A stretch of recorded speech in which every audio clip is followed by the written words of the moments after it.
Now, what happens when you don't want a ton of these around the house because they can look pretty nasty?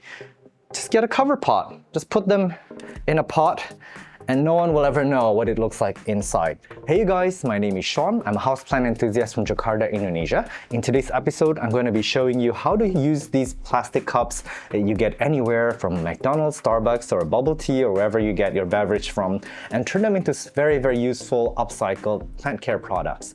First of all, what we can do with this is we could turn them into pots, poke some drainage holes into these plastic cups. So the first thing first, you gotta plug in a soldering iron here. And this is actually very hot. I just plugged this in, so I'm waiting for this to heat up. But this can get very, very hot, so you do not wanna touch anywhere near the tip. So the way that it works is that it basically will melt into the plastic. So you preferably wanna work on this in a well-ventilated room, unlike the one that I'm in now. But I'm just gonna do a quick few examples to show you. Of course, the first thing you want to do is you want to poke the underside of the pot. And in this particular pot, I can see that the raised area is around the pot. Now, every pot is a little bit different, every cup, but for me, I'd rather get the area that is the most sunken. So I want to poke holes into them. It's super easy. It pokes right into it after it's hot.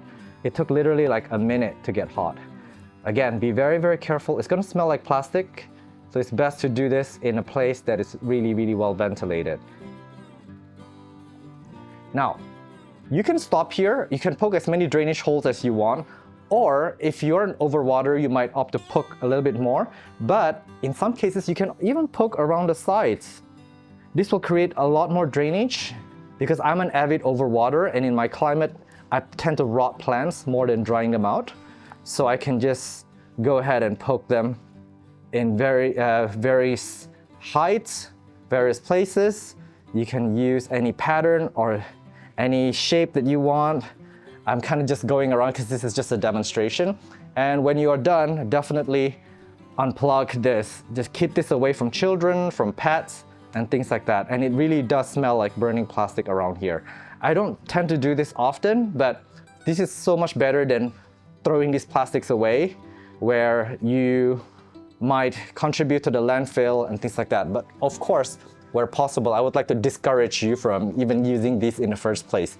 I don't know, some of the other ways is probably to just get your own sippy sip cup, bring your own, I don't know, containers and things like that. I don't know if a lot of the fast food places allow you to use your own, but that's the way forward if you ask me. But it's inevitable that we get these plastics. So this is one of the uses for that. So you can go ahead and pot your plants in here. And one benefit that I want to say is a lot of these cups tend to be longer than they are wide. And that means that these are going to be very good for certain species of plants, like your alocasias, your aglaonemas, even dieffenbachias here where they grow upwards. When you grow them in the beginning, you might not want to bury them too deep, but as they grow outwards, you can just keep adding potting media, so some of the lower branches can turn into roots. So this is really, really quite wonderful for some of these plants. You could get two different cups, and you could do a semi-hydro system where you put your plant in this one, and you put a little bit of water underneath, and you just kind of like put one on top of the other. There you go. You now have free pots that you can propagate plants, and you can even grow them in these situations, and it can be semi-hydro or it can just be on its own.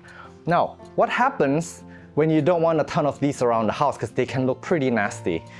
Just get a cover pot. Just put them in a pot and no one will ever know what it looks like inside. But I do have one tip though. If you have a pot, and no matter how many holes the pot has, this one has holes all around it, but some pots just have the holes in the bottom. When you put them in a cache pot like this, they dry out really slowly. So you might want to water them a lot less because there's no airflow going under the pot. There's no way for the water to leave the pot physically. So again, if you want to use this cover pot method, water them a little bit less frequently. Now, another use of this that don't require any soldering iron is just to use this as kind of a cover, a propagation bin. So I know that some of you buy those large plastic bins to propagate your plants in, and honestly, that's not my favorite thing to do, because imagine where all that plastic is going after we're done, after we leave this earth or after we're done using it for our plants. So in that sense, I'm really against the use of plastic. But if you have small pots like this, for example, this is a propagation of the Scindapsus that's variegated. There's a lot of single node cuttings in there, and by the way, if you watch my other videos, you'll know that I tend to do a lot lot of bare vine cuttings. Apparently you can even do that with Hoyas. When you grow this out in your living room, this is going to be suffering because you don't have the high humidity. And this is particularly good if you're overwintering your plants, where you can take extra cuttings of your plants, chop it up, and just go ahead and put them inverted like this. There. So in this case, the humidity, the water in the pot will evaporate, and then over the next few hours or even half a day, you'll start to see water droplets all around this cover here. And then the benefit of this is there's going to be light coming into the plant, because the stems and the leaves of these plants that are in propagation will need light for photosynthesis. So when you do this, I really want to urge you not to keep your media too wet, because what happens is you just want the right amount of moisture to kind of evaporate and supply humidity to the entire dome here. And then you want the media to be relatively or slightly moist, so that the leaves will not have a lot of moisture loss from transpiration. There's nowhere else for the water to go when it's high humidity, but also it will promote root growth. But what happens if you keep watering this every day? The water is just gonna get waterlogged in there, and the roots cannot breathe, and then you're basically drowning the cutting. So be careful in this setting to never overwater it. Just keep it slightly moist and kind of monitor the water droplets. When you use this contraption, you literally just set and forget it, put it somewhere bright, and maybe check on it every week, because you don't have to water this a whole lot. So this is one way to sustain a large collection of plants, to rehabilitate plants too. Sometimes if you get a baby plant or we have a cutting, this is one way to rehabilitate it, or in cases where we get them from international shipping and things like that. So I really, really recommend this method. And another tip for this is, if you introduce nutrients or pesticide, use less of it. Because when you are keeping your plant perpetually moist like this, you're not giving it a dry cycle, those slow-release fertilizer or pesticides might be too strong for the plant, because it has nowhere to go. It's released by water or moisture, and it's constantly being released into the media. So you might burn your plant. When you want to trap humidity like this, do not over-fertilize. Just use a tiny, tiny bit. And another thing for this method, if it's a young enough plant and it's a young enough cutting and it's suffering from spider mites, when you do this, the humidity in there becomes like 90 something. Spider mites, they don't survive over 75% humidity. So this is one way that you could probably rescue some of the plants that are spider mites infested, and just take a few cuttings for insurance and stick them in here. Now I want to show you how I do a bare vine propagation, and I'm going to put on gloves this time because I'm going to be working with this Dieffenbachia, and you don't want those sap to get in your eyes or in your skin, because it's going to irritate like crazy. Feel free to check out my other Dieffenbachia propagation video. You can do this with aglaonemas and a ton of different plants, but you can do this. So what I do is I just make a cut on the node. So what's happened here is that I see 3 visible nodes. There are probably a lot of nodes down below. Those are going to sprout vines, especially when you cut off generously from the top like this. This is going to sprout maybe 2 or 3 vines from here. But you do not want to overwater this. This does not need much water now because I took off the top. And you might want to do this with a plant that is well fertilized. So you might want to fertilize this about a week before you do this cutting. And then I'm going to take the top like so. Now there's a few ways to do this. You could stick this in water, in which case I will for this for the top cutting because it's got so many leaves and the leaves look pretty healthy. However, you can also stick this directly into the soil. However, if you want to do that, you do need to take off a lot of the leaves. Maybe I will take off this much leaves and only keep the 2 if I want to do that, because all the leaves require water, and when you stick them in soil, you don't have the roots to uptake enough water to sustain all the leaves. So you might want to take off most of them. You can use this for water propagation. Just put your cuttings in here, fill it up with water, and just let it root. I'm going to take single nodes. And then what I'm going to do is a bit of activated charcoal. I use this to sterilize both ends of my cutting. This is to prevent any infection because activated charcoal is antimicrobial, it's antibacterial, antifungal. Now the next thing I'm going to do is I'm going to use my other clean hand. I'm going to fill this up.